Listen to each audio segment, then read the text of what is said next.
Mayor John Tory joins us now for his weekly check-in. Good morning to you, Mayor. Good morning, Mel.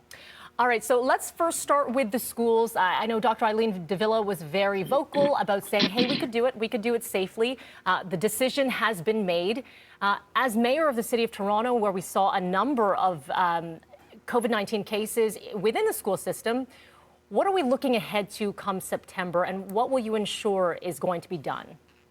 Well, I think, that's really the point. We've got to look ahead to September now. The decision has been made. I mean, Dr. Davila, myself, we always, and I think Premier Ford too, always said we would prefer to have the schools open. It's better for the kids, and I think better for the teachers too, and better for learning, but just the kids and their well-being. But now the decision has been made by the province, a difficult decision, I'm sure, for Premier Ford. And we've got to look ahead to a couple of things. One is getting all the kids vaccinated and making sure that they're kept safe over the summer. And for that matter, in our case, that we're going to have a good roster of safe summer camps for kids and so on, because they need that kind of socialization to, frankly, make up for some of the hardship they've been through this year. And then I think we have to really work on it, and we as this collective thing with the school boards, the government, provincial government, ourselves, to make sure that these schools and everything about them, the whole environment, the physical environment, is safe for the fall, so that there is no doubt, as we're hopefully into a very robust recovery in the fall, that things are safe. So that's what we really have to focus on over the summer months, now that we have the time to do that.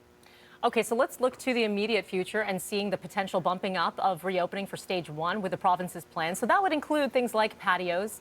I know, just driving up and down Yonge Street, as I do every morning, I can see a number of areas getting ready for Cafe TO, a number of the lanes blocked off there. Are restaurants ready to go? Obviously there's more logistics to it with staffing and supplies and whatnot, but from the city perspective, if the province says go, is the city ready to go? Yeah, we are in a situation where, as of today, 637 of those curb TO patios are installed. We've got another couple of hundred that are in progress but are going to be done by June the 7th, so that we'll be to the point where by that time, coming up very shortly, we will have 1,000 restaurants that will benefit from these spaces that have been made available. And that's 200 more than we had at the same time last year. So I think, the decision we made weeks ago, not knowing we'd be open on a given date in June at that time, to just go ahead and put these in anyway. They were supposed to open, as people might recall, on the May 2-4 weekend, but we were under an order at that time from the province. And so we put them in anyway, saying we want these to be ready to go the day that the order is lifted. And so I think now there's speculation on when that will be, but at the latest it looks like it's going to be is like the 14th of June. So they're there, 637 of them in, another 200 well on the way. And that's what we're going to be focusing on, to make sure those are ready for people to enjoy.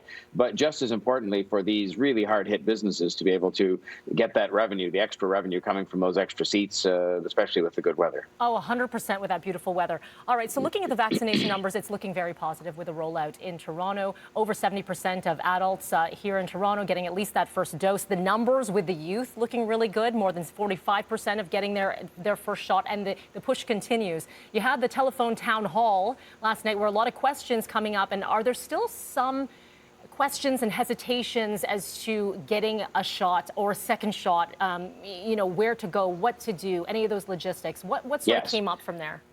No, a lot of those kinds of things. There are still people who are in doubt because of all the talk that goes on about the different vaccines. Can you switch vaccines back and forth? How safe is this one versus that one? How effective? And of course, because we're by design moving the clinics around. We have 9 clinics that are in place all the time, and clinics that take place in hospitals that are in the same place. But a lot of the other clinics move around, so people have to keep themselves informed. So our emphasis has been on having sessions like that and many other things with our text vaccine line that people can use, and other things to make sure they stay informed. We had about 57,000 people come on for all or part of that town hall meeting last night, which is terrific. Before it even happened, just the invitation prompted 4,900 people to sign up for their vaccine, because you can have a transfer straight through to the provincial registration system.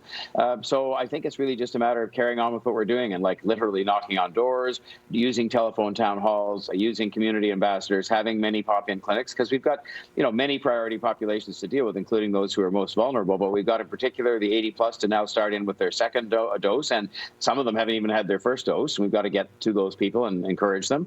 And then we've got the younger people we want to have, as I said earlier, we want to have those all vaccinated by the fall at the latest, so that the return to school question is something that doesn't have to concern itself with vaccination. So we've still got our work to do, although we've done, I think, well as a city, and I thank people for their cooperation to date. And the best way, one of the questions last night was, can I volunteer?